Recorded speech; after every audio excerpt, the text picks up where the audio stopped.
Every morning, Lena Johnson pressed her daughter's school uniform with a small iron balanced on the bathroom counter, because there was no room for it anywhere else.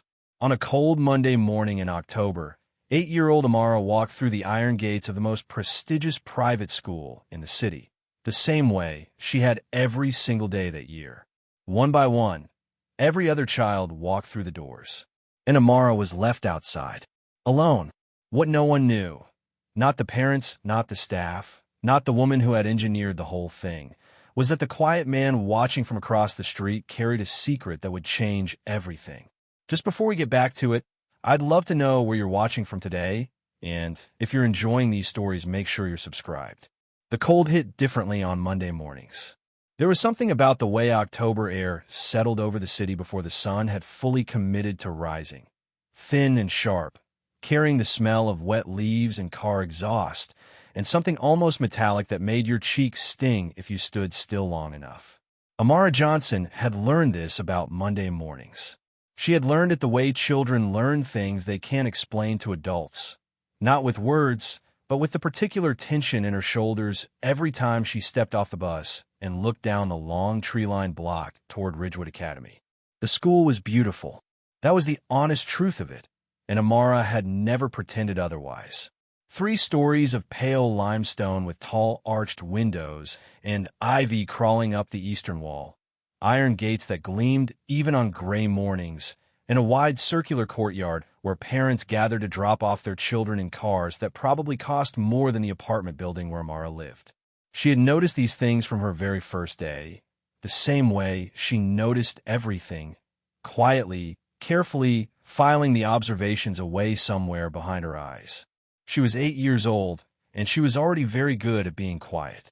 This particular Monday, she wore her Navy school uniform, the one her mother had pressed carefully the night before with the small iron they kept on the bathroom counter because there was no room anywhere else. The collar was a little frayed at one edge, barely noticeable unless you were looking for it, and Amara knew without being told that some of the other mothers had noticed. She carried her blue lunchbox in one hand and her backpack on both shoulders because the zipper on the right strap had started pulling loose and her mother had safety pinned it, and if she only used one shoulder the pin would dig in her arm. None of this bothered her especially. She liked school. She liked it more than almost anything. The way numbers arranged themselves into patterns if you stared at them long enough, the smell of the science room, the particular satisfaction of a completed worksheet where every answer was correct. She liked her teacher, Mrs. Clark, who had once kept Amara after class not because she was in trouble, but because she wanted to show her a book about bridges and structural engineering that she'd ordered specifically because Amara had mentioned once that she dreamed of building things. That was the school she was walking toward. That was why she got up every morning and pressed her uniform and packed her lunchbox and walked to the bus stop while it was still dark. The courtyard was its usual Monday morning chaos when she arrived. Luxury sedans and SUVs queued along the curved driveway, releasing children in crisp uniforms who bounded toward the entrance without a second look at their parents. Fathers in business suits checked their phones while mothers exchanged the particular kind of pleasantries that sounded warm but communicated status. Amara slipped through the gathered parents the way water moves around stones, finding the gaps, keeping her head down just enough to avoid eye contact without being rude about it. She reached the entrance a few steps behind Tyler Whitmore and his twin sister Cassidy, who were being walked in by their au pair. The front doors were propped open, warm light and the smell of floor wax and chalk spilling out into the cold morning. The young woman at the welcome table, a staff member named Ms. Pratt who had worked the front entrance all year and who always wore her auburn hair in the same tight bun, smiled at Tyler and Cassidy and waved them through. Then Amara stepped up. Ms. Pratt's smile flickered. It didn't disappear entirely. It just changed shape, becoming something more careful, more deliberate. She glanced down at a clipboard she was holding, then back up at Amara, then at the clipboard again. "Amara Johnson?" she said. "Yes, ma'am." There was a pause that lasted maybe 2 seconds, but felt much longer. Behind Amara, another family was waiting to enter. Miss Pratt's eyes moved to them, and then back to Amara with the particular look of someone who wishes a problem would solve itself. "Sweetie, I'm going to need you to wait out here for just a moment. Amara blinked. Wait out here? Yes. There's an administrative matter that needs to be sorted out. Principal Whitaker will be down to speak with you shortly. She said it quietly, leaning forward slightly, as if lowering her voice made the words less strange. But class starts in 10 minutes, Amara said. I know, honey. Just wait right over there on the steps, okay? It'll be sorted out very quickly. Amara looked at the steps. They were stone, and they looked cold. She looked back at Ms. Pratt, but Ms. Pratt had already pivoted toward the family behind her, greeting them with a full, natural smile, waving them past. And just like that, Amara was no longer in the line of people being welcomed. She was simply standing to one side while the morning moved on without her. She went and sat on the steps.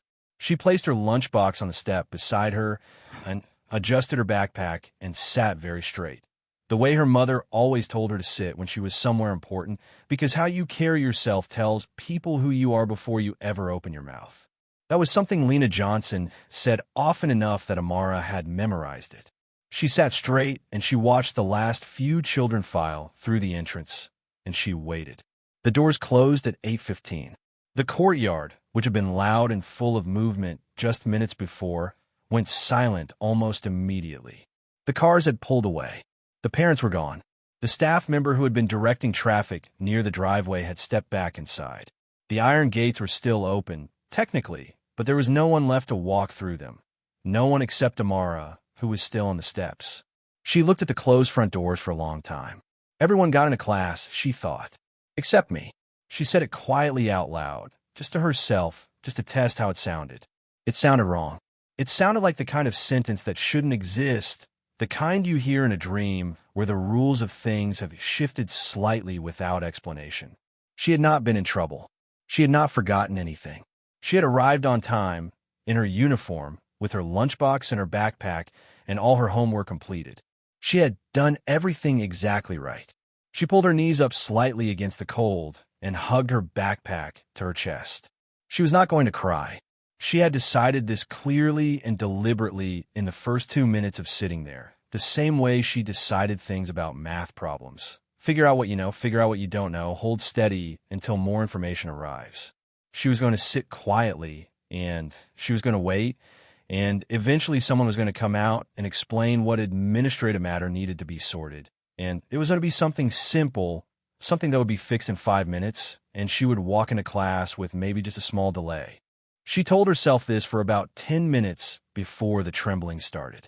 It wasn't the cold exactly, although the cold didn't help. It was the particular combination of being alone and being confused and trying very hard to be brave.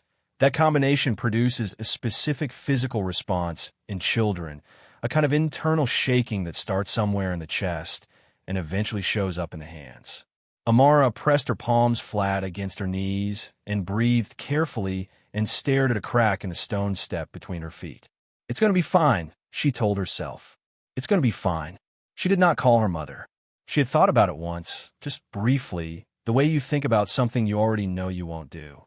The girl hadn't moved except to pull her backpack closer against her chest. No adult had come out to check on her. The parents who had dropped off their children were long gone. The courtyard was empty. Daniel leaned forward slightly in his seat. He had built a company from a basement in his late 20s. He had negotiated with foreign governments and navigated hostile board takeovers and sat across tables from people who were trying to destroy everything he'd built. He had developed, over the years, a very precise ability to recognize when a situation that looked small was actually important, when what appeared to be an administrative inconvenience was in fact a signal of something structural, something wrong at the foundation. The girl on the steps was not an administrative inconvenience. He could see it even from across the street. The way she was sitting, the way she kept looking at the doors, the way she was trying, with everything she had, not to fall apart. He sat with it for another 5 minutes, giving the school one final opportunity to correct itself. No one came out. He opened the door and stepped onto the street. The cold registered immediately. He crossed without hurrying, nodded to his driver who had straightened reflexively, and walked through the open iron gates into the courtyard. The girl looked up when she heard footsteps, and for a fraction of a second her face opened with hope before she understood he was a stranger and pulled back into composure. She wiped her eyes quickly. She had been crying, not loudly, barely at all, just the silent overflow that happens when you've been holding yourself together for too long. He pretended not to notice, not to make her feel exposed. He stopped a few feet away and lowered himself slightly, a partial crouch, bringing his eye level closer to hers, so that she wasn't looking up at a tall stranger looming over her. "Why aren't you in class?" he asked. His voice was quiet, not demanding, just asking. She looked at him for a moment, deciding something. "Then, they said I can't go in." Her voice trembled very slightly at the edges. But everyone else did. She wasn't complaining. She wasn't performing distress. She was simply reporting what had happened, and the plainness of it, the genuine confusion of a child who had done nothing wrong and couldn't understand why that wasn't enough, landed somewhere in Daniel's chest like a stone dropping into still water. "Do you know why?" he asked. "They said there's an administrative matter." She said the phrase carefully, the way children repeat unfamiliar words, accurately, because she remembered it exactly, but with the slight distance of something borrowed from the adult world. He straightened up. "Stay here a moment," he said, which was perhaps a strange thing to say to someone who had been stuck there for nearly half an hour already. But she nodded seriously, as if it were useful instruction. He walked to the entrance. The staff member at the welcome table, different from the one who had been there before, an older woman with reading glasses pushed up on her forehead, looked up as he pushed through the door. "Good morning," Daniel said pleasantly. "I'm here for 9 o'clock with the board. But I also wanted to ask the girl outside on the steps. Can you tell me why she hasn't been allowed into school this morning?" The woman's expression shifted through several things quickly. Recognition that he was a visitor, the managed courtesy that came with that, then a flicker of something uncomfortable. "That's an enrollment matter," she said carefully. "The principal is handling it." "What kind of enrollment matter?" I'm not the right person to speak to about that." She gestured toward an interior corridor. "I can let Principal Whitaker know you're here." "Please do," Daniel said. He returned to Amara while he waited. She was still sitting exactly where he'd left her. He sat down on the step beside her, which seemed to surprise her slightly. The seat of his suit trousers touching cold stone didn't appear to concern him at all. "They're going to speak with the principal," he told her. She nodded. "Okay." A few parents who had arrived late were walking past the courtyard now, slowing as they noticed the girl and the suited man on the steps. One mother hesitated and approached a staff member who had come outside to direct a late arrival, and Daniel caught the tail end of the exchange. "Why is that child still outside?" Before the staff member replied in a lowered voice, and the mother moved on with a troubled expression. "What's your name?" Daniel asked. "Amara." "Amara. What grade are you in?" "Third." "You like school?" She looked at him. It was a direct look, the kind that children give when they're deciding whether a question deserves a real answer or a polite one. "Yes," she said finally. "I really like it. I like the science room especially. There's a model of a suspension bridge that Mrs. Clark lets me work on during free period." Principal Harold Whitaker was a man who had spent 22 years becoming very good at managing impressions. He was trim and silver-haired, dressed in the kind of navy blazer with a pocket square that communicated authority without aggression. His office smelled of coffee and wood polish, and everything on his desk was arranged to suggest order. Stacked files, a framed photograph of the school's last graduation, a small crystal award from the Regional Private School Association. He had the handshake of someone who had attended seminars on handshakes and the smile of someone who practiced it. When Daniel was shown in, Whitaker stood and extended that handshake with the particular warmth of a man greeting someone he needed something from. "Mr. Carter, welcome to Ridgewood. We're very much looking forward to our conversation today." He gestured to the chair across from his desk. Daniel sat. He did not smile the way Whitaker was smiling. "Thank you. Before we get to the 9 o'clock agenda, I'd like to understand something." The girl outside. "Amara Johnson. What's the situation?" A brief pause. Whitaker settled back into his chair with a careful adjustment of expression, the warm welcome recalibrating into something more measured, more professional. "That's an enrollment matter," he said. "An unfortunate administrative situation that we're working to resolve." "She's been sitting on your front steps for 40 minutes, Daniel said. It was not an accusation. It was just a fact, stated in the same neutral tone that made it somehow more pointed than anger would have been. Whitaker cleared his throat.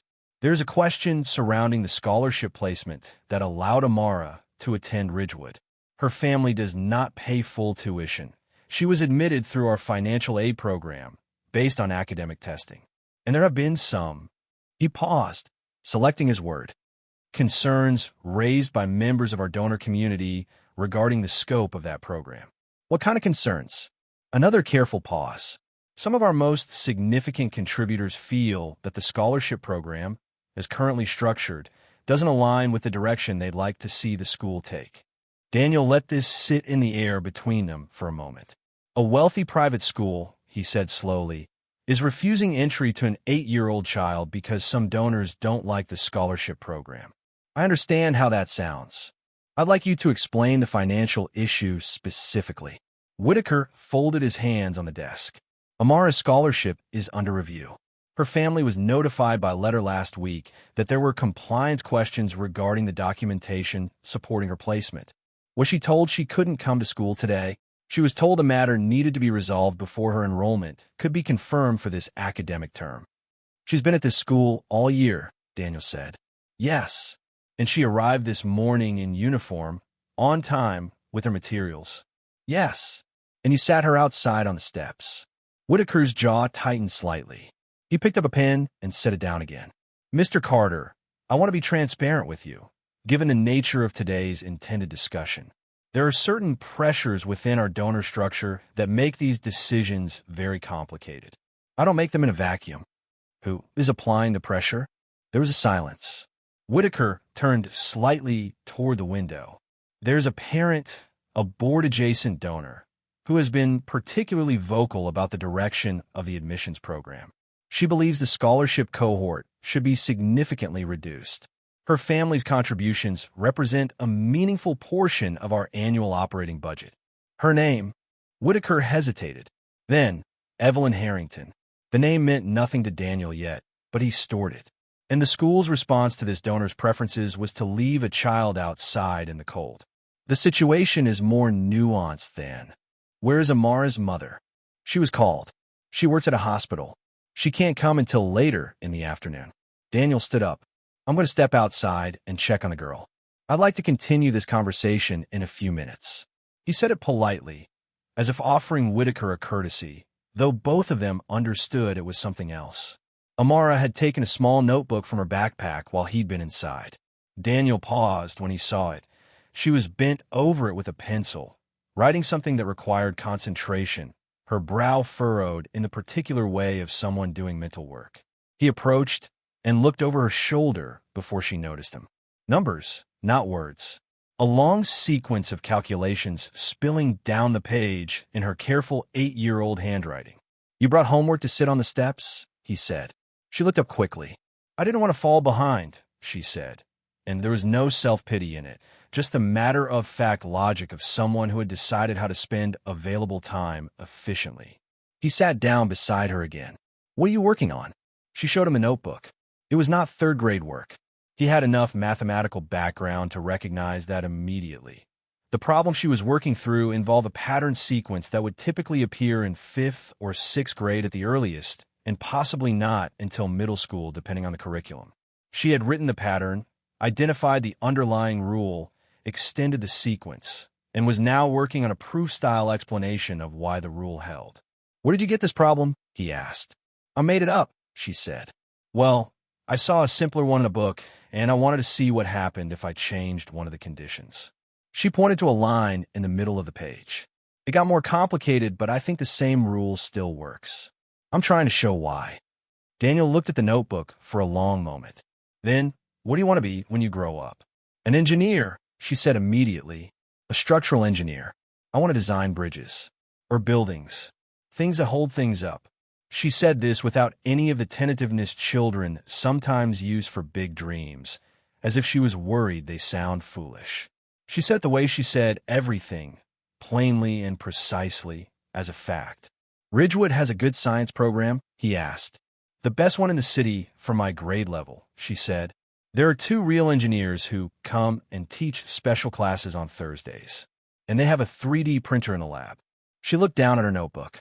I was supposed to have my first session with the 3D printer today. Third period. She said it quietly, with no particular drama, but the weight of it landed clearly.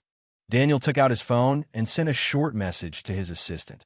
Research Ridgewood Academy board structure. All donor relationships. Board meeting schedule. Scholarship program details. Everything you can find in the next 30 minutes. He slipped the phone back in his pocket. Your mother is coming later? He asked Amara. I didn't call her, Amara said. She's at work. She has 2 shifts today. She knows what's happening. The school called her, but she can't leave until her supervisor lets her go. Amara's pencil moved in a small absent circle on the corner of the page. She's going to be worried. She always gets worried. She paused. She works really hard so I can go here. I don't want her to have to leave work and lose her pay because of something I didn't do wrong. Daniel watched her for a moment. You know it's not her fault, he said. Whatever they're sorting out inside, it's nothing you did. She looked at him. I know, she said, with a certainty that surprised him. I just don't understand it. His phone buzzed. He glanced at it. A preliminary message from his assistant, just the first layer of what they'd found, but it was enough to make something sharpen behind his eyes. He typed back, keep going. Specifically look at donor-linked conditions on admissions. And find out who Evelyn Harrington is. He stood up. I'm going back inside to speak with the principal again, he told Amara. And I'm going to make sure you get a class today. She looked up at him with the careful expression of a child who has learned not to rely too heavily on promises made by adults she doesn't know. You don't have to do that, she said. I know, he said. But no child should sit outside while everyone else is learning. He walked back through the front doors, and this time when the staff saw him coming, something in his manner had shifted. There was a quietness to it that was different from the quietness of a polite visitor. It was the quietness of someone who had decided something. Within 20 minutes, Daniel's assistant had confirmed what he had begun to suspect. The scholarship program was not merely under political pressure. It was being quietly dismantled. Amara Johnson was not an isolated case. She was the first visible one. And buried in the school's board communications was a name that kept appearing. Evelyn Harrington. A real estate developer. A major donor. A woman whose son had recently lost a prestigious academic award to a scholarship student. To Amara Johnson. Daniel stood in the corridor outside Whitaker's office, reading the summary on his phone, and felt something settle in a place in his chest. The particular stillness that came when a situation clarified itself completely, when what had looked like an unfortunate administrative incident revealed itself to be something else entirely. This wasn't paperwork. This was power being used against a child. He knocked on the office door, stepped inside, and began asking the questions that would change everything. The hallway outside Principal Whitaker's office smelled like floor wax and old coffee, and Amara had been sitting in it for 20 minutes now. Someone, one of the junior administrative staff, a young woman named Ms. Briggs who had the look of a person perpetually apologizing for things that weren't her fault, had finally come outside and told Amara she could wait inside the building, at least. She'd been shown to a row of padded chairs against the wall opposite the main office window, chairs that were meant for parents waiting on appointments, and she had settled into one with her backpack on her lap and her notebook open on top of the backpack.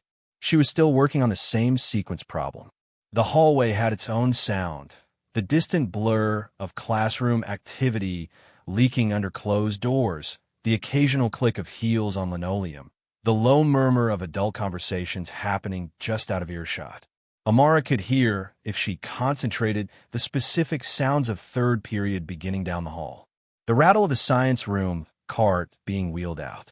Mrs. Clark's voice carrying a greeting that Amara recognized, even muffled by distance and walls. She did not look up from her notebook when she heard it, but her pencil paused for a moment before continuing. Down the corridor, out of sight, Daniel Carter was seated across from Principal Whitaker again. This time the conversation had a different quality. The careful dance of the first meeting had been replaced by something more direct, and Whitaker had the expression of a man who had realized, too slowly, that the visitor across from him was not who he had assumed. Daniel's assistant had sent 3 separate messages in the last 30 minutes. Daniel had read each one with the particular focused attention of someone processing information in real time, and what the messages contained had solidified something that had been forming since the moment he'd watched Amara wipe her eyes on the front steps. "Walk me through the board structure," Daniel said. "Who are the voting members with direct donor relationships?" Whitaker shifted. "That's somewhat outside the scope of what I thought today's conversation would cover. Humor me." The principal folded his hands and recited the composition of the board with the careful, measured tone of someone deciding which details to volunteer and which to withhold. 12 voting members. 7 were parent representatives. 5 were community and donor affiliates. Of those 5 affiliates, 2 had direct financial relationships with the school that went beyond standard donation. They had, in Whitaker's delicate phrasing, structured giving arrangements. Meaning their donations came with conditions, Daniel said. Whitaker didn't answer directly. He looked at the middle distance and said, "Philanthropic relationships with institutions are often complex. One of those structured arrangements involves Evelyn Harrington." The pause before Whitaker's response lasted long enough to be its own answer. "Mrs. Harrington is one of the school's most significant long-term supporters. Her giving is conditional on admissions policy." "I wouldn't characterize it quite so." "How would you characterize it?" Whitaker turned slightly in his chair. Outside his window, the school's back courtyard sat empty in the gray morning light. Clean and well-maintained, the kind of courtyard that appeared in the school's promotional materials. He looked at it for a moment. "Mrs. Harrington has expressed strong views about the direction of the school's student profile. She has made clear that her continued support is connected to whether the school shares her vision. And her vision is a school with no scholarship students. Her vision," Whitaker said carefully, "is a school that maintains what she calls academic and social consistency." Daniel looked at him. "Her son lost an academic award to Amara Johnson," he said. It was not a question. His assistant had confirmed it in the second message. "A regional STEM competition 8 weeks ago. Amara had placed first in her age category. Evelyn Harrington's son, Brandon, had placed third." Whitaker said nothing, which was itself a kind of answer. "How long has the scholarship elimination plan been in development?" Daniel asked. Another pause. "Longer this time. There's been a board-level discussion about restructuring the financial aid program," Whitaker admitted. "Nothing has been formally decided, but it's far enough along that Amara Johnson was denied entry to school this morning." That was, Whitaker stopped. Started again. "There was communication sent to the family regarding a documentation review. Did the family receive that communication in enough time to address it?" A third pause. Whitaker picked up his pen and set it down. "The letter went out last Thursday," he said, "for a Monday enrollment hold." Silence. "On a scholarship student," Daniel continued, "whose mother works double shifts at a hospital and can't access administrative offices during working hours." Whitaker looked at his desk. Whatever version of this conversation he had rehearsed in the 5 minutes between Daniel's first visit and his return, it had not prepared him for this particular quality of quiet persistence, the kind that didn't raise its voice because it didn't need to. "I want to understand something," Daniel said. "The board meeting's scheduled for this afternoon. Does Evelyn Harrington typically attend?" "She attends most board meetings, yes.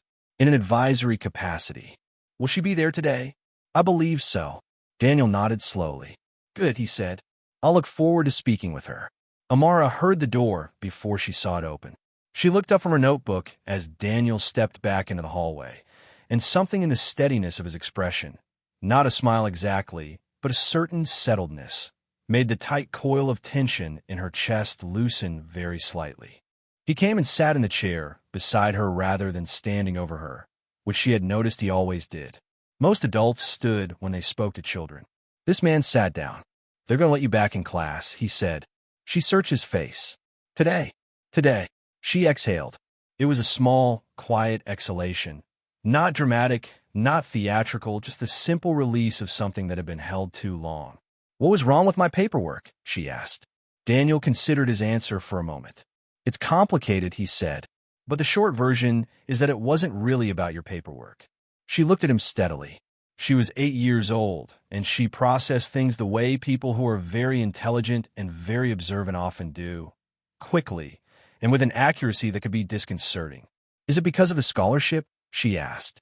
He didn't answer immediately, which was itself an answer. "My mom told me some people at the school didn't want the scholarship kids here," Amara said. Her voice was completely matter-of-fact. She said it like she was warning me. "She said some people like to make you feel like you don't belong somewhere, but the way to answer them is to be so good at what you do that they can't pretend you're not there." Daniel looked at her for a moment. "Your mother sounds like a wise person," he said. "She is," Amara said simply. "She's the smartest person I know. She just didn't get the same opportunities I'm getting." Down the hall, Mrs. Clark's classroom door opened, and a student emerged carrying a bathroom pass. The sound of the lesson leaked out briefly, something about force and load distribution, before the door swung shut again. Amara's eyes went to the door and stayed there for a second. "Go to class," Daniel said. "I'll handle what needs to be handled." She stood up, packed her notebook carefully into her backpack, and straightened her uniform. Then she looked at him with that direct, measuring expression. "Are you someone important?" she asked. "You seem like someone important." "Not particularly," he said. She looked unconvinced but didn't push it. "Thank you," she said. It came out formal and genuine at the same time, the way children say thank you when they really mean it. She walked down the hallway toward class. He watched her go. Then he took out his phone and called his assistant back. Evelyn Harrington arrived at Ridgewood Academy at 2:15 in the afternoon in a white Mercedes that she parked in the no-parking zone by the front entrance because the staff had apparently never found a way to tell her not to. She was 51 years old, expensively maintained, and carried herself with the particular confidence of someone who had learned early that money, deployed correctly, dissolved most obstacles before they became inconvenient. She was not expecting trouble today. She was attending a routine board meeting, one that happened to coincide with a preliminary conversation about a potential large donation. She had already briefed two of her aligned board members on how to handle the donation discussion strategically, ensuring that any funds coming in would be directed toward programs that supported her vision for the school rather than the scholarship initiatives she'd spent the last several months quietly working to dismantle. She had, she believed, managed the situation with Lena Johnson efficiently. The letter had gone out. The enrollment hold was in place. By the time the family gathered the required documentation, if they ever did, the board would have voted to formally restructure the program, and the whole business would be settled. She did not yet know that Amara had been back in class since 10:30 that morning. She also did not yet know that the man sitting quietly in the conference room at the end of the administrative wing, reviewing notes on his phone, had spent the last 4 hours learning everything there was to know about Ridgewood Academy's financial structure, its donor relationships, and the specific contractual language in Evelyn Harrington's giving agreement. She found out about Lena Johnson first.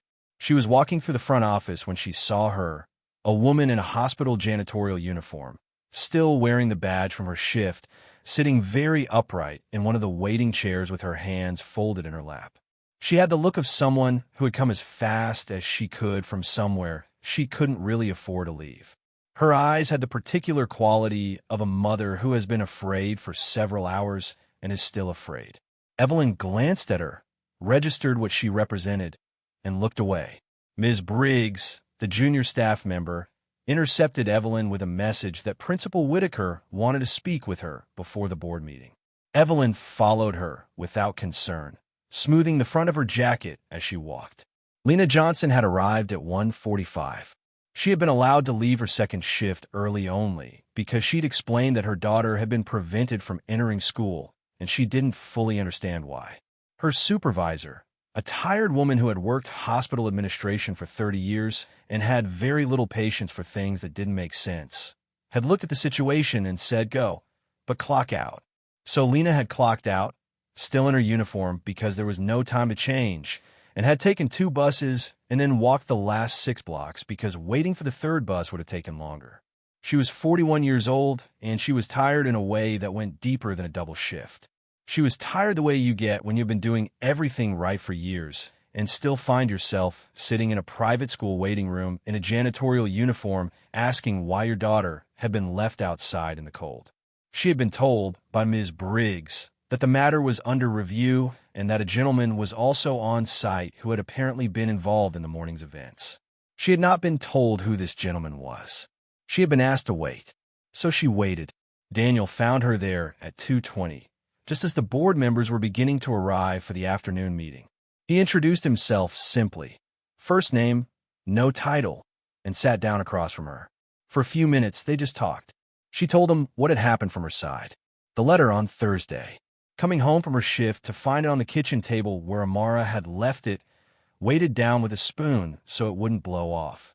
Reading the phrases enrollment, compliance review, and documentation requirements, and feeling her stomach drop.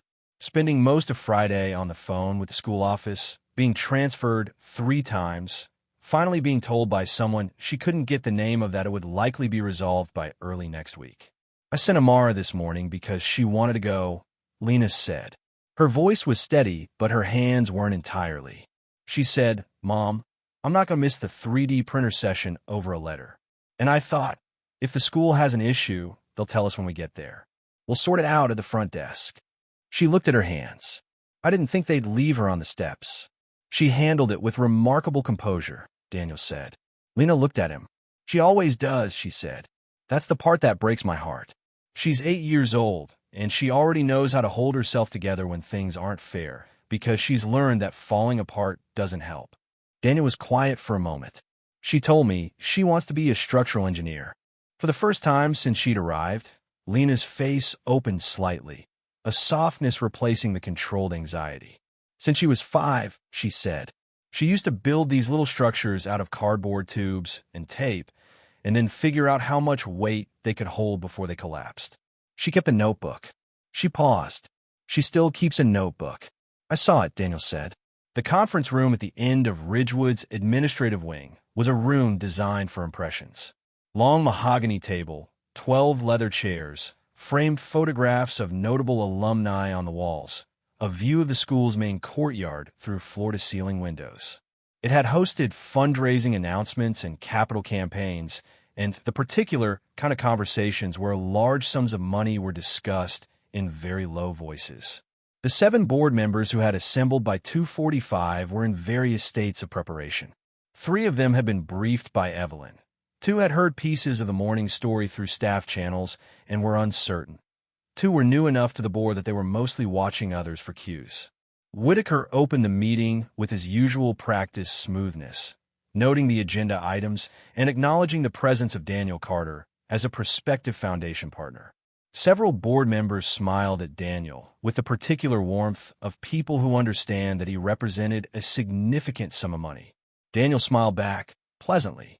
Evelyn Harrington sat 3 chairs down from Whitaker's right hand, composed and still, wearing the expression of someone who has arrived at a conclusion before the meeting started. She glanced at Daniel with a measured assessment, placing him, categorizing him, deciding how he fit into the room, and then looked back at Whitaker as he continued his opening remarks. She had heard about the morning, of course. Whitaker had given her a quick summary in their brief pre-meeting conversation, framed carefully. There was a situation with one of the scholarship students, a visitor got involved, it's been resolved, and she had accepted the summary without apparent concern. These things happened. They were managed. That was what administrative staff were for. She did not yet understand what resolved meant in this context. Before we move to the agenda, Daniel said, when Whitaker paused for breath. His voice was quiet and easy, the voice of someone comfortable speaking in rooms like this. I'd like to ask the board a question.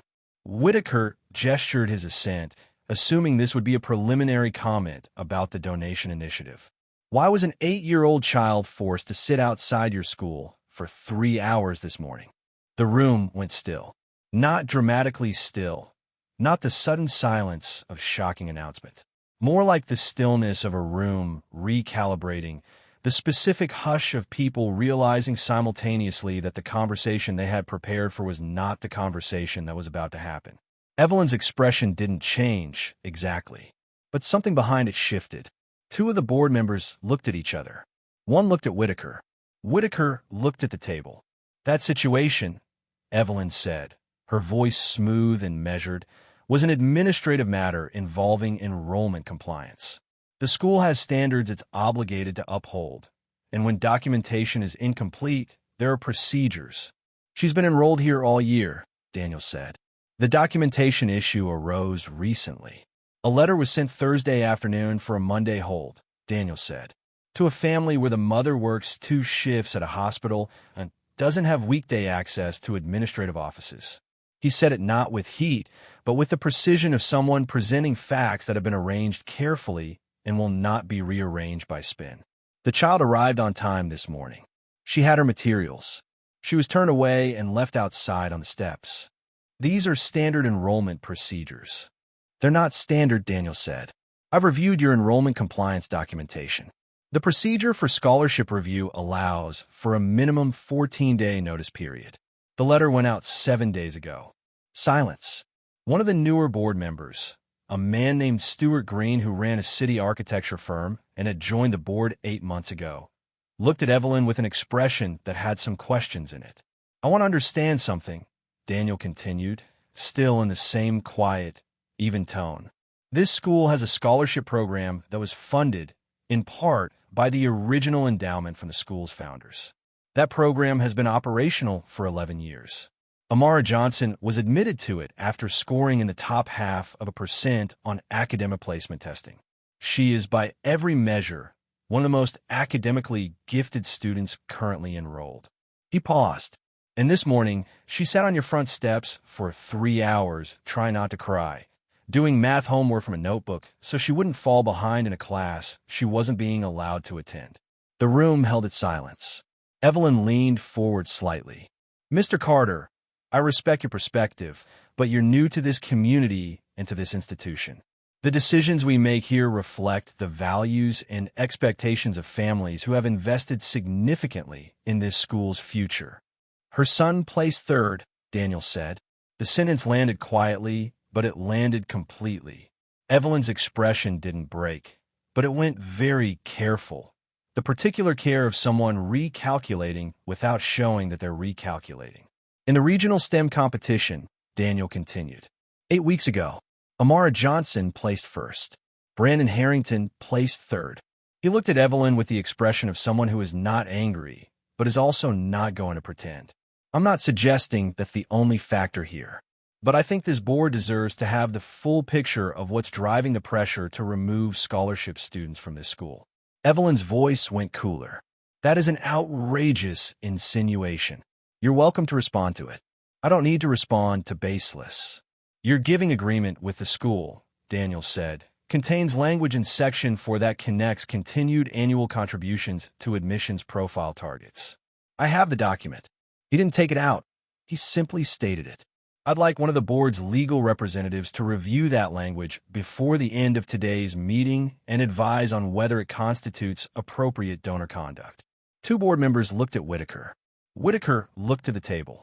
Stuart Green had stopped pretending to be neutral. Evelyn was quiet for the first time since the meeting had begun. The hallway outside became relevant again about 20 minutes into the meeting when Lena Johnson, who had been waiting with no further update from Ms. Briggs, stood up and walked to the conference room door.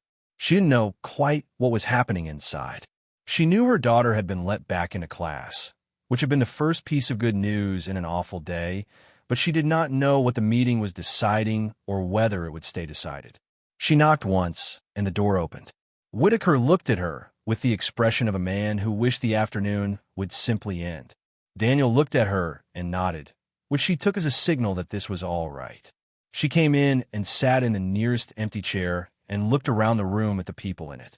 Mrs. Johnson, Daniel said. The board was just beginning to discuss the future of Ridgewood's scholarship program. I thought you should be here. Evelyn looked at Lena with an expression that was not quite contempt, but lived in that neighborhood. The reflexive dismissal of someone in a janitorial uniform sitting at a mahogany conference table. She looked away quickly, but not quickly enough. Lena noticed. She noticed everything, the way her daughter noticed everything, because that was where Amara had gotten it from. Daniel saw the look too. He looked at Evelyn for a moment without expression. Then he looked back at the board. I want to be straightforward with everyone in this room, he said. I came to Ridgewood today intending to discuss a $40 million foundation initiative. My team had identified this school as a potential lead partner in a national program for gifted students from underrepresented backgrounds. He paused. I watched this school leave one of those students outside on its front steps. So the conversation has changed. Stuart Green leaned forward. What are you proposing? If Ridgewood is willing to formally protect and expand its scholarship program, with binding policy changes rather than statements of intent, I will still bring the initiative here. The funding, the national recognition, the partnership with university engineering departments that our program involves. Daniel looked around the table. But if this board decides that one donor's preferences are more important than a child's right to learn, I'll take the program to a school that doesn't. The silence that followed was different from the earlier silences. It had the quality of arithmetic, people doing calculations quietly behind their faces. Evelyn's voice, when it came, had lost some of its smoothness.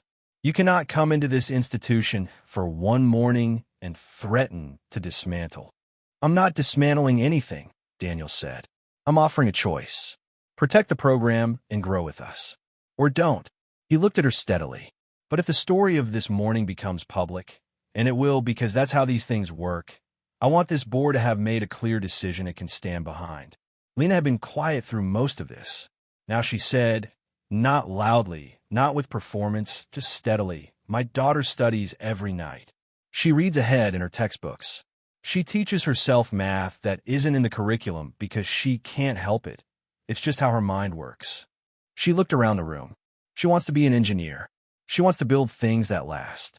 And this morning she sat on your steps and try not to cry because somebody with more money than her didn't want her here. She stopped.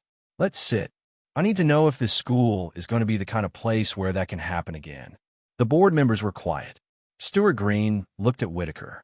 We need to hear from legal about that donor agreement, he said. His voice had the tone of someone who has decided something. Today, Whitaker nodded slowly.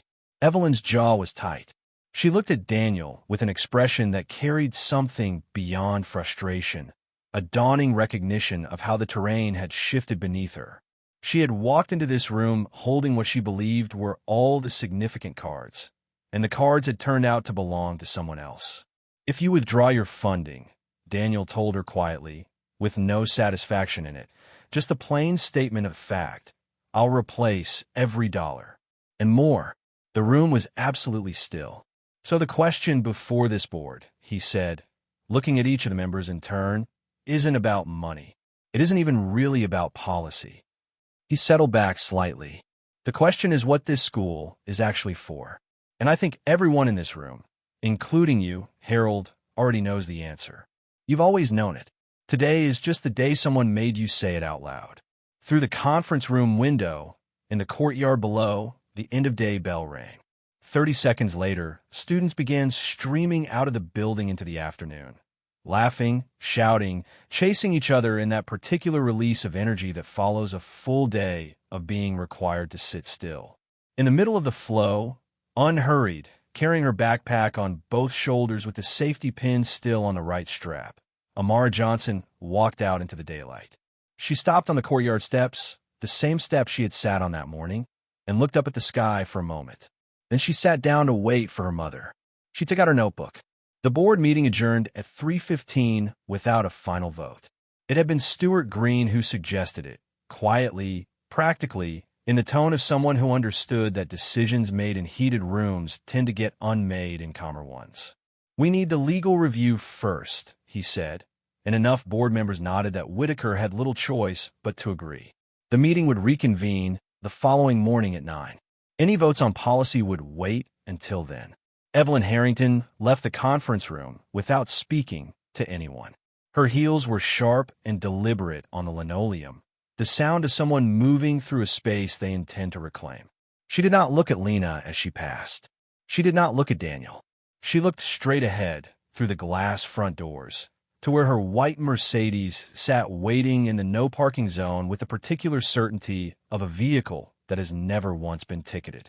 She was gone before the other board members had finished gathering their things. Daniel watched her go. He had seen this type of exit before. Not defeat, not retreat, but recalibration. The withdrawal of someone who has lost a round and is already thinking about the next one. He had seen it in boardrooms and contract negotiations, and once in a congressional hearing that had not gone the way anyone expected. It always meant the same thing. She wasn't done. He told Lena this quietly, in the hallway, after the room had cleared. Lena was standing with her hands folded, still in her uniform, and she looked tired in a way that had nothing to do with the double shift. "She'll try something else," Daniel said. "I want you to be prepared for that." "What kind of something else?" "Rumors. Pressure on other parents. Maybe an emergency donor meeting before tomorrow morning." He paused. "She has relationships in this building that go back years. She knows which staff members are afraid of her and which board members depend on her for referrals." He looked at Lena steadily. "She will use all of it." Lena absorbed this. "And what do? We show up tomorrow morning and we let the legal review do its work," Daniel said. "And we make sure Amara is in class." Lena looked at him for a moment. This quiet man in the expensive suit who had spent his entire day fighting for her daughter and hadn't once asked for anything in return. She still didn't fully understand who he was or why this had become his cause, but she had stopped needing to understand it in order to be grateful for it. "She's out in the courtyard," Lena said. "She's been waiting for me." "Go," Daniel said. "I'll see you both tomorrow." Evelyn Harrington made 4 phone calls between 3:20 and 4 o'clock. The first was to her attorney, who specialized in institutional contracts, and who listened to Evelyn's summary of the donor agreement question with the careful silence of someone trying to determine how worried to be. He told her he'd review the language tonight and call her back. The second was to a board member named Patricia Goodwin, who had been aligned with Evelyn for 3 years and whose husband's company had a pending contract with Evelyn's real estate firm. The conversation lasted 11 minutes. Patricia sounded uncertain at the end of it, but Evelyn was practiced at leaving uncertainty in a state where it would settle in the right direction overnight. The third call was to a parent named Robert Mercer, who sat on the school's parent advisory committee and whose opinion carried weight among the older families. Evelyn framed the situation carefully, a wealthy outsider arriving without invitation and attempting to leverage a personal donation into control over the school's admissions policies. She used the phrase institutional sovereignty twice. Robert Mercer said he'd think about it, which was enough. The fourth call was to a contact at the city's second-largest newspaper, who was not a reporter but knew reporters. Evelyn was careful here. She didn't give details. She asked, in the abstract, whether a story about outside interference in a private school's governance would be interesting to anyone. Her contact said it might depend on who the outsider was. Evelyn said she'd follow up. What she didn't know, while she was making these calls, was that something had already been set in motion inside the school that she couldn't reverse. The teacher's lounge at Ridgewood was a small room off the second-floor corridor that smelled like burnt coffee and whiteboard marker and the particular staleness of a space where people eat lunch quickly over conversations they don't have time to finish. At 4:15, when the students were gone and the administrative staff were beginning to close up for the day, teachers gathered in it. Mrs. Patricia Clark had taught 3rd grade at Ridgewood for 9 years. She was 53, methodical, and had the kind of institutional loyalty that was real, but conditional. She loved the school the way you love something you've invested years in, but not so much that she'd pretend it hadn't done something wrong. She had watched Amara Johnson arrive that morning. She had been told not to interfere. She had spent the next 7 hours being professionally furious about those two things existing simultaneously. Around the table with her were 2 other teachers, James Fowler from 4th grade and Sandra Webb, who ran the science program, and Ms. Briggs, the junior administrative staff member who had been quietly miserable all day. "I want to know what's happening tomorrow," Mrs. Clark said.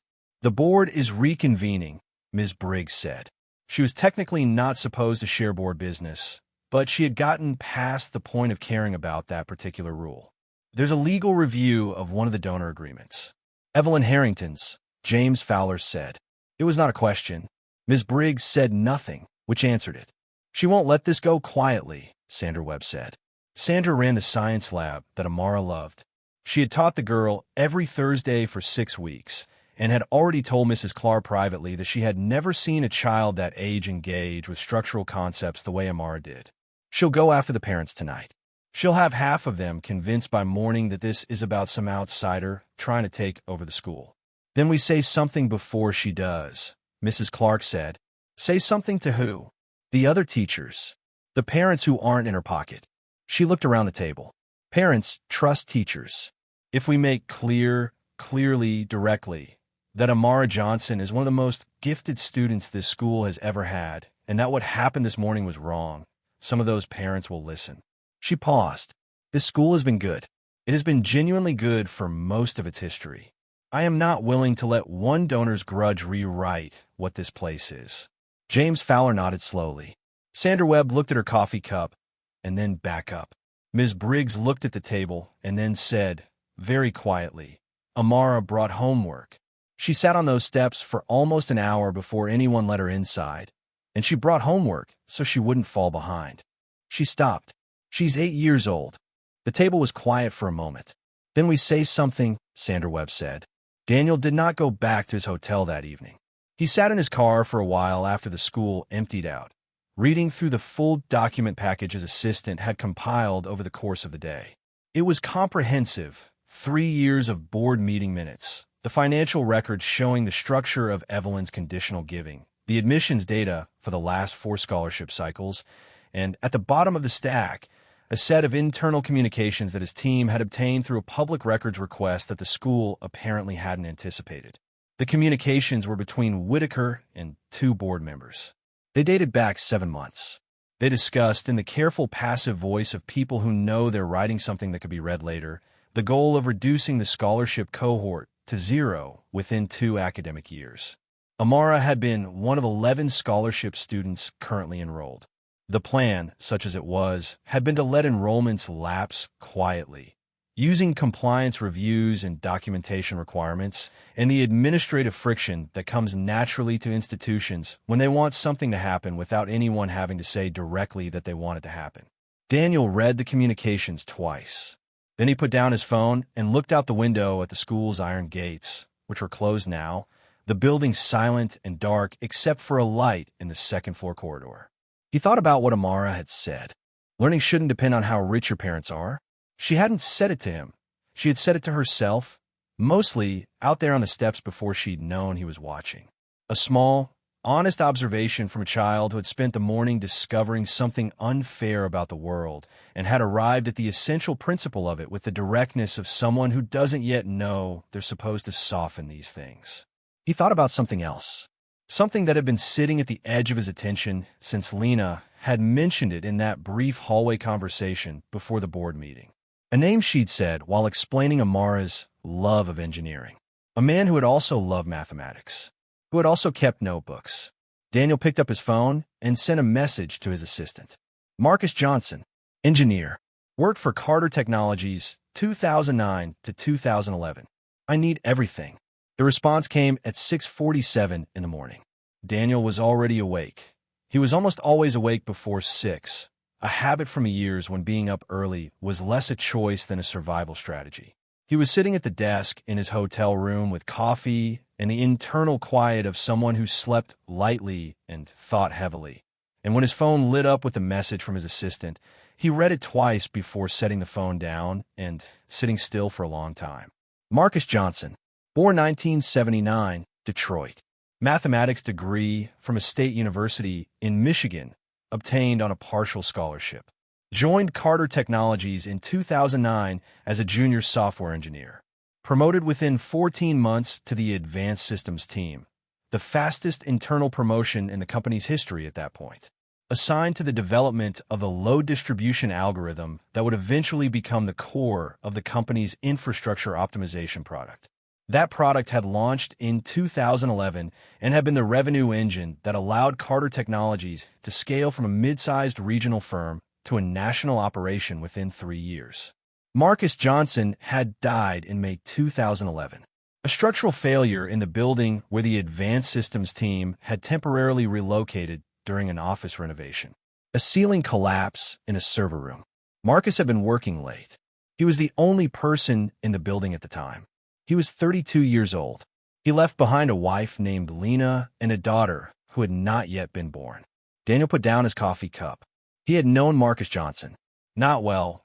In 2011, Daniel's company had employed 300 people, and he had been simultaneously managing a funding round, 2 product launches, and a lawsuit from a competitor. Marcus had been brilliant and quiet and easy to overlook in the day-to-day chaos of a growing company. The way people who do foundational work often are essential and invisible at the same time. Daniel had attended the funeral. He had signed a condolence card that his assistant had drafted.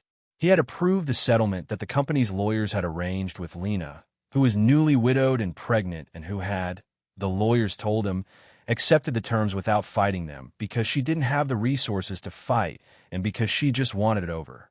Daniel had not thought about Marcus Johnson in years. Not deliberately. It was more that the pace of everything had simply carried him forward. The way momentum carries you past things you mean to stop and examine, but don't. He was thinking about Marcus Johnson now. He was thinking about the load distribution algorithm that Marcus had developed in a rented office on the 4th floor of a building on Clement Street. In a room full of takeout containers and whiteboard equations, in the months before the company had real office space or real money. The algorithm that made everything else possible. The algorithm that, to be honest with himself, he had never adequately credited publicly. Not because he had tried to hide it, but because companies in growth mode don't stop to properly document the foundational contributions of junior engineers, and because Marcus hadn't been there afterward to remind anyone. He thought about Amara Johnson on the steps. Her notebook, the sequence problem she'd constructed from a simpler one, because she couldn't help making things more complex and interesting, because that was simply how her mind worked. She loved solving complex puzzles, Amara had told him. I want to be an engineer someday. He thought about Lena Johnson in her janitorial uniform at the mahogany table, saying, she can't help it. It's just how her mind works. He picked up the phone again. Where did Lena Johnson go after the settlement? What happened to the family? The second message came back within the hour. Lena had moved twice, first to her sister's apartment in another city, then back to the city 2 years later when the sister moved away.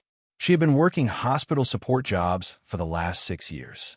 She had, in the period immediately after Marcus's death, attempted to enroll in an evening nursing program, but dropped out after 1 semester because of childcare costs. She had never pursued legal action beyond the initial settlement. Daniel read the message and thought for a while about the word settlement, about what it meant when a company's lawyers arranged one quickly with a grieving widow who was pregnant and had no resources to hire her own legal team, about what accepting the terms looked like from inside that apartment in the aftermath of a loss that was sudden and total and left you with a baby coming and no income and a settlement figure that the lawyers had presented as generous because there was no one in the room to tell you it wasn't. He called his personal attorney at 7:15. The call lasted 22 minutes. He called Lena at 8 o'clock. He had her number from the school's emergency contact form, which Ms. Briggs had provided the previous afternoon. He introduced himself fully this time. Not just Daniel, but Daniel Carter, Carter Technologies, and he heard the small pause on her end that meant she was placing the name. I need to speak with you in person before the board meeting, he said. Are you able to come to the school early? I can arrange for Amara to be received by Mrs. Clark directly. Another pause. What's this about? Lena asked. It's about Amara, he said, and about something I should have done years ago. They met in a small room off the main corridor. Not the principal's office, not the conference room, just a quiet space with 2 chairs and a table that was normally used for parent-teacher conferences. Lena arrived at 8:20. She had slept, but not well. She was not in her uniform today. A dark green sweater and jeans, her hair pulled back, and she looked more like herself than she had the previous afternoon, which made the conversation both easier and harder. Daniel told her about Marcus. He told her all of it, the algorithm, what it had meant for the company, the growth that it had enabled. He told her about the accident and how he had processed it at the time, which was inadequately, and why, which was the honest and uncomfortable reason of someone who had been moving too fast to stop. He told her about the settlement, and what he now understood about the conditions under which she had accepted it. He did not try to excuse any of it. He stated it plainly, the way Marcus had always solved problems. No unnecessary decoration, just the structure of the thing laid out clearly. Lena was quiet through most of it. She sat with her hands folded on the table, and she listened with the particular quality of someone receiving information they need to hold carefully because it changes the shape of something they have been carrying for a long time. When he finished, She was still for a moment. Then, you knew him. I knew his work better than I knew him, Daniel said. And I should have known him better. She looked at the table. He talked about the company like it was going to change everything, she said. He was so excited about what they were building. He used to come home and explain the problems to me. I didn't always follow the math, but I loved listening to him. She stopped. He was so sure it was going to matter. It did matter, Daniel said. More than we ever publicly acknowledged. Lena looked at him. Her eyes were bright, but she wasn't crying. She had the contained quality of someone who had processed grief so many times and in so many ways that it no longer broke open, just moved through her like weather. "What are you telling me?" she asked. "I'm telling you that Carter Technologies owes Marcus Johnson a debt that it never properly repaid," Daniel said, "and that Amara is carrying her father's gift in that notebook she never puts down, and I intend to make sure she has every possible resource to develop it." He paused. "I want to establish a permanent scholarship in Marcus's name, not just here, nationally, for gifted students in engineering and mathematics who come from families without financial means." He looked at her directly. "And I want to talk to my legal team about revisiting the settlement. The original terms were not fair, and you signed them under circumstances that didn't give you real choice." The room was very quiet. Lena looked at her hands for a long time. When she looked up, something in her expression had shifted, not relief exactly, and not joy, but the particular quality of a weight that has been carried so long it had stopped feeling like a weight and had started feeling like just the shape of things, and then someone pointed at it and said that shouldn't be there, and the recognition of that was its own complicated thing. "Does Amara know?" she asked. "About her father and your company?" "Not yet," Daniel said. "That's your decision. When and how she learns, that is entirely yours." Lena nodded slowly. "She knows he was a mathematician," she said. "She knows he was brilliant. I've always told her that." A pause. "I never told her about the settlement because I never wanted her to feel like the thing that came from his death was money that wasn't enough." She looked at the window. "I wanted her to know him through the work, through what he loved." "She does," Daniel said. "She absolutely does." Outside, the school was filling up. Parents arriving for drop-off. Teachers gathering in the corridor before the first bell. The quiet infrastructure of a school morning. Lunchboxes and forgotten permission slips, and children who ran when they weren't supposed to run and slowed to a walk the moment a teacher appeared. Amara walked through the front gates at 8:35 with her backpack on both shoulders and her notebook tucked under one arm. She had a new pencil, freshly sharpened, the eraser still intact, tucked behind her ear. Mrs. Clark was waiting near the entrance, which was not her usual post, and when Amara saw her, she stopped. "Good morning, Amara," Mrs. Clark said. "Good morning. How are you doing today?" Amara considered the question with her usual care. "Better than yesterday," she said. Mrs. Clark smiled. "Come on in. We have a full Thursday session. The engineers are in today." She held the door. "And the 3D printer is already loaded. I asked Mr. Fowler to set it up first thing." Amara's face did the thing that 8-year-old faces do when something they have been wanting very specifically becomes suddenly available. A brief, bright, entirely unguarded expression of joy before composure reasserted itself. "The suspension bridge model?" she asked. "The suspension bridge model," Mrs. Clark confirmed. Amara walked through the door. The board meeting reconvened at 9. The school's legal advisor, a thin, careful man named Arthur Brennan, who had held the position for 7 years, presented his review of the Harrington donor agreement in the measured tones of someone delivering a diagnosis he wishes were different. The conditional language in Section 4 was, in his professional assessment, inconsistent with the school's own charter, which explicitly prohibited donor influence over admissions decisions. The agreement, as structured, was void on its face, which meant that Evelyn Harrington's contributions, framed as they were around admissions outcomes, had been accepted on terms the school was never legally permitted to agree to. The room was silent while he finished. Evelyn sat very still. She had come prepared for a fight about values and reputation and institutional direction. She had not come prepared for a legal finding. These were different things, and she understood immediately that the terrain had shifted in a way she couldn't simply argue past. "This will need to go to the full board for formal review," Arthur Brennan said. But my recommendation is that the conditional language be severed immediately and that the school's admissions policies be formally reaffirmed in writing. Stuart Green said, I'll second that recommendation. Daniel was sitting at the far end of the table. He had not spoken yet. He looked at Evelyn across the length of the mahogany surface and said, simply and without hostility, the scholarship program. Will the board protect it? Evelyn looked at the table. She looked at the two board members she had called the previous evening, Patricia Goodwin, who was studying the legal summary with great concentration, and one other who had suddenly become interested in his own hands. She looked at Stuart Green, who looked back at her without apology. She had 4 decades of knowing which rooms she controlled and which ones had slipped away from her. This one had slipped. She said nothing. I'd like to propose a formal motion, Daniel said, addressing Whitaker. That Ridgewood Academy's scholarship program be permanently protected under the school charter, with enrollment targets no less than current levels, and that no donor agreement be permitted to contain admissions-related conditions going forward.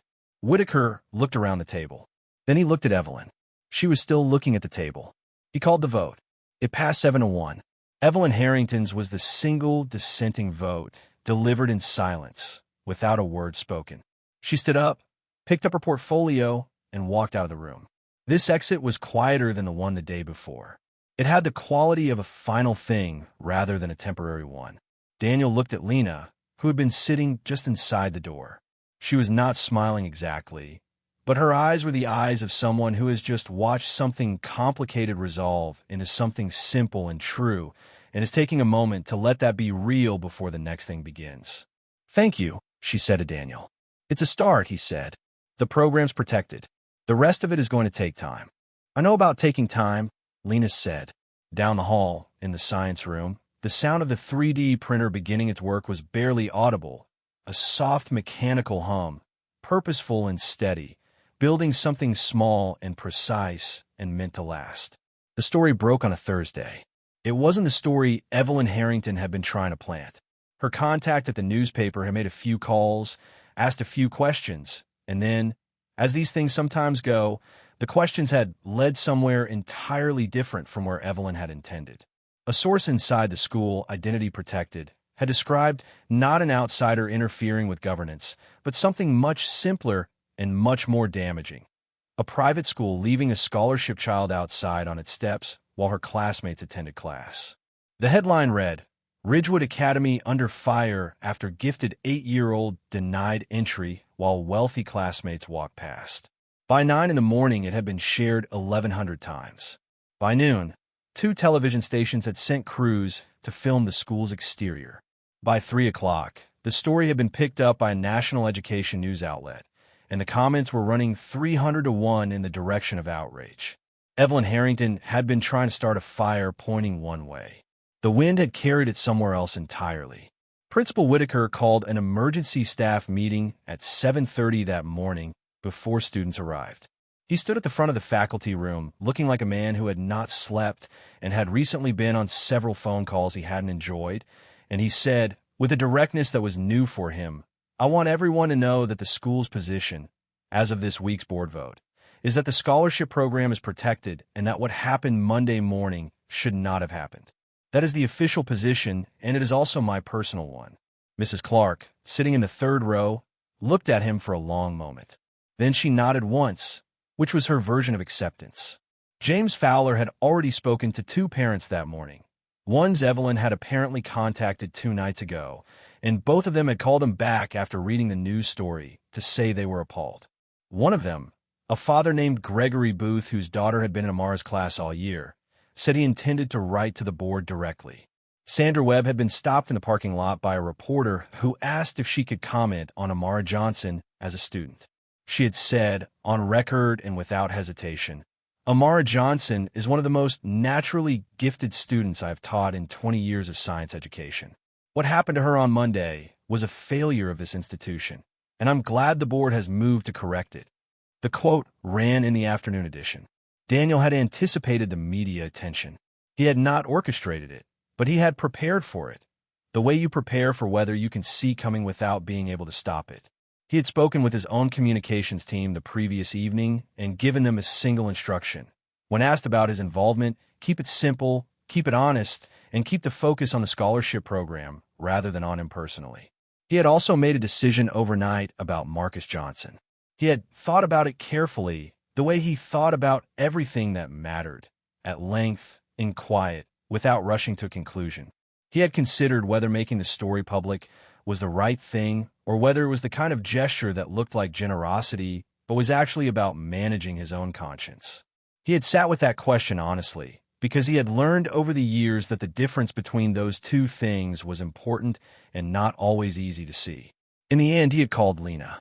"I want to tell people about Marcus," he said, "about what he contributed and what was owed to him, but not without your permission, not without your guidance on how and what." Lena had been quiet for a moment. Then, "He deserved to be known," she said. "He deserved it then, and he deserves it now. Tell the truth about what he built." "I will," Daniel said. "And Daniel," a pause, "tell it like he was a man, not like he was a symbol. He liked bad science fiction movies, and he burned everything he cooked, and he used to read Amara engineering textbooks as bedtime stories even before she could understand them." Another pause. "Tell it like that." "I will try," Daniel said. The public meeting was held at Ridgewood that evening. It had been arranged hastily. The school's auditorium, folding chairs, a microphone at the front, and it filled up in a way that Tuesday's board meeting had not. Parents who had been silent were no longer silent. Teachers who had spent years being careful were done being careful. 3 school board members attended. Whitaker sat in the front row looking like a man who had accepted that tonight was not about him and was trying to be acceptable with that. Evelyn Harrington did not attend. Lena spoke first. She stood at the microphone in the dark green sweater she'd worn to the school that morning, and she spoke for 6 minutes without notes. She talked about Marcus, how he had grown up with nothing and built everything he had from mathematics and stubbornness and a genuine belief that intelligence was the one thing nobody could take from you. She talked about the years after his death, the small apartment, the double shifts, the evening nursing program she'd had to leave. She talked about Amara's first time in a school science lab, how she had come home and sat at the kitchen table and drawn diagrams for 2 hours straight, explaining to her mother every piece of equipment she'd seen. She talked about Monday morning. "My daughter sat on those steps," she said, "and she didn't call me because she didn't want me to lose a half day's pay. She's 8 years old, and she was protecting me." She stopped, steadied herself. No child should have to do that. No child should have to decide that her education is a luxury her family can't afford to defend. The auditorium was absolutely still. Daniel spoke second. He spoke about Marcus Johnson, the algorithm, the work, the brilliance that had been foundational and under-celebrated. He said the name clearly and without qualification. Marcus Johnson built something that mattered, and Carter Technologies owes him an accounting that it never gave. He said this into a microphone in a school auditorium full of parents and teachers and reporters, and he said it knowing it would be quoted and knowing that was right. He announced the Marcus Johnson Scholars Program, national in scope, partnered with 7 universities, focused on mathematics and engineering, with special priority given to students from lower-income households who demonstrated exceptional aptitude, funded permanently from his foundation, with a governance structure that prevented any single donor from attaching conditions to student selection. The first cohort would begin the following academic year. Ridgewood Academy would be the program's founding school. Marcus Johnson's daughter, Daniel said, is sitting in the 3rd grade at this school. She builds things out of imagination and logic and the specific kind of stubbornness that gifted children have when the world hasn't yet managed to convince them that their ideas are too big. He paused. "She told me that learning shouldn't depend on how rich your parents are. She said it simply, the way people say true things. I want this program to prove her right." There was a silence. Then the kind of applause that isn't polite, the kind that comes from somewhere underneath the social obligation to clap. The reporter who had filed the original story asked Amara a question during the brief open portion at the end of the evening. She had been sitting beside her mother, small and composed, and when the reporter crouched down and said, gently, not performing, "Why do you want to stay at this school?" she thought about it for a moment. Then she said, Because learning shouldn't depend on how rich your parents are. The reporter wrote it down. It ran as the final line of the next morning's story, under a photograph of Amara standing in front of Ridgewood's iron gates. She was wearing her Navy uniform. Her backpack was on both shoulders. She was looking directly at the camera with an expression that was not defiant and not pleading, just clear, the way things look when they have been decided. The story was shared 40,000 times by noon.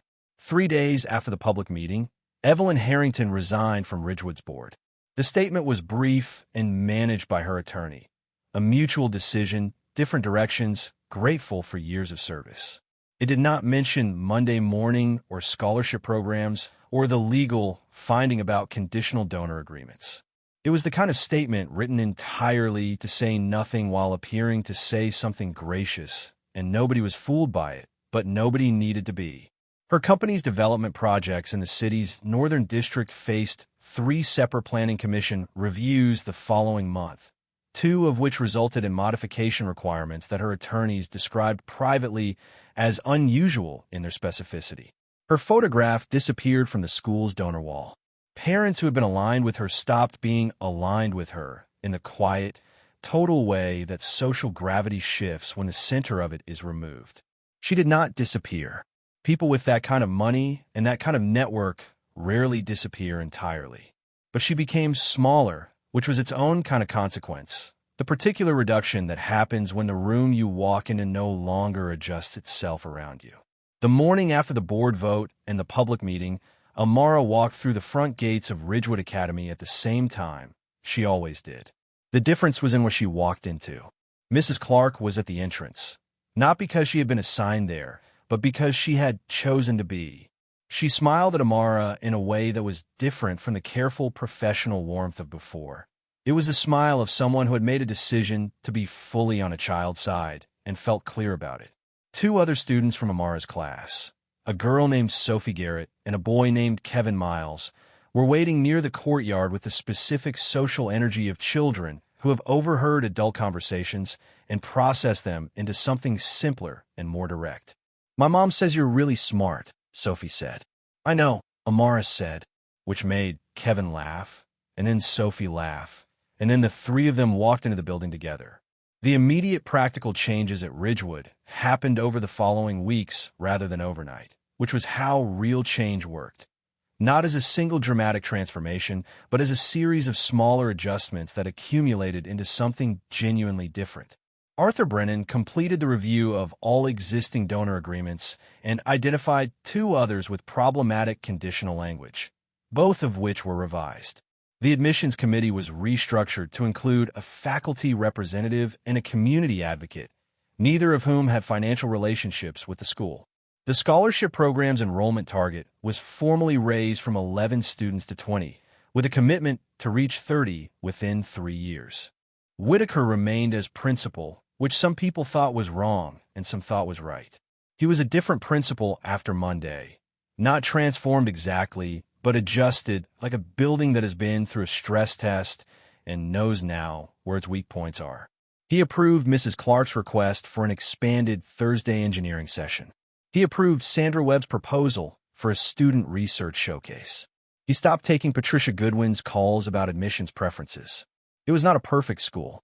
It had never been a perfect school, but it was trying to be a better one, which is the only version of progress that's actually available. Lena Johnson gave her notice at the hospital in October. She had spent 3 weeks being careful about the decision, reading the offer from Daniel's Foundation twice, asking her sister to read it, asking the sort of questions that people ask when something good is happening and they're not entirely sure they are allowed to trust it. The position was in community outreach and education access, working with the Foundation's program team to identify and support scholarship candidates across the city. It paid a real salary, had real hours, and was located 12 minutes from Amara's school. Her last day at the hospital, her supervisor, the tired woman who had sent her home early the day of the board meeting, gave her a card signed by the whole floor and said, without ceremony, "You always work too hard for too little." I'm glad something finally evened out. Lena drove to pick up Amara from school that afternoon and sat in the parking lot for a few minutes before going in a specific way of someone who wants to feel a moment fully before it becomes the past. The light was going gold and amber through the oak trees lining the school's front drive. The iron gates were open.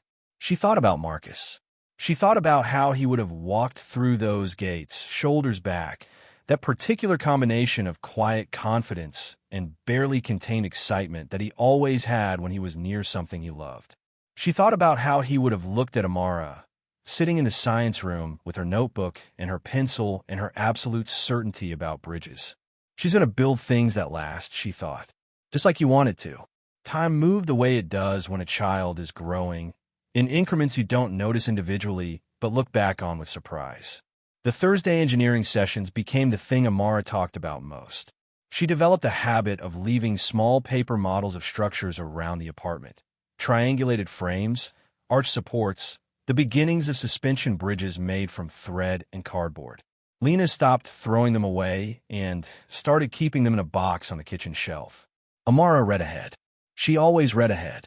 By the time she was 10, she was working through middle school mathematics independently. Not because anyone told her to, but because the next problem was always visible just beyond the one she'd solved, and she couldn't help following it. Sandra Webb began giving her access to the school's engineering resource library, textbooks meant for much older students, and Amara consumed them with the focused pleasure of someone reading in their native language. She asked about her father more as she got older. Lena told her carefully, in pieces, in the way you tell a child the true story of something. Not all at once, not in a way that shapes the feeling before the facts have had time to settle.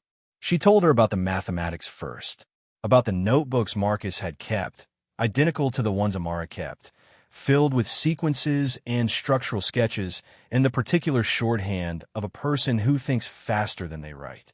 She told her about the algorithm, what it was, what it did, what it had helped build. She waited until Amara was 11 to tell her about the settlement and the foundation and the full shape of Daniel's connection to their lives. Amara listened the way she listened to complex problems, without interruption, with the kind of stillness that meant deep processing rather than absence. When Lena finished, Amara was quiet for a while. Then she said, "So some of the money that built his company was Dad's?" "Yes," Lena said, "and Daniel is trying to pay it back. In the way that some things can be paid back," Lena said, "and in the way that some things can't be." Amara thought about this. Dad would have liked that, she said finally. Not the money part. The part where something he built kept going. The graduation ceremony at Ridgewood was held on a bright morning in June, the year Amara completed 8th grade and moved on to high school. The auditorium was full, parents and siblings and teachers, and the particular collective warmth of a community that has been through something together and come out knowing each other better than before. The graduating class was small, as Ridgewood's always was, but it included 6 scholarship students, which was new, and the balance of the room felt different from what it had once been, less like a display and more like a gathering. Amara delivered the student address. She stood at the podium in her graduation robe and looked at the audience with the same direct, clear expression she had had at age 8, the one that looked at things the way they were rather than how you wish they were. She was taller now, composed in a way that was earned rather than performed, with her mother's precision and her father's restless intelligence visible in everything about how she held herself. She talked about bridges, not metaphorical bridges, actual ones. She talked about suspension bridges, specifically about the way the load is distributed through the cables to the towers and the anchorages, about how the strength of a suspension bridge comes not from any single element being strong enough to hold everything, but from the whole system sharing the weight. She talked about this for 3 minutes with the ease of someone who has thought about it for years, and the parents who had come expecting a standard graduation speech found themselves actually listening. Then she shifted. "When I was 8 years old," she said, "I sat on the front steps of this school for almost an hour because someone had decided I didn't belong here." She said it plainly, without drama. "I didn't understand it then. I understand it better now. Not because it made sense, but because I've learned that sometimes the thing standing between a person and where they need to be isn't ability. It's just someone else's idea of who deserves to be there." She paused. My father was a mathematician and an engineer. He built something that mattered, and the world didn't give him as much credit for it as it should have. He died before I was born, so I didn't get to learn from him directly. But I learned from his notebooks and from my mother and from every teacher in this building who decided I was worth their time. She looked at Mrs. Clark, who was in the third row, and Mrs. Clark smiled the way she had smiled at the gate on Tuesday morning after the board vote, full and decided. I learned from a man who sat down next to me on cold steps and asked why I wasn't in class, and then actually did something about the answer.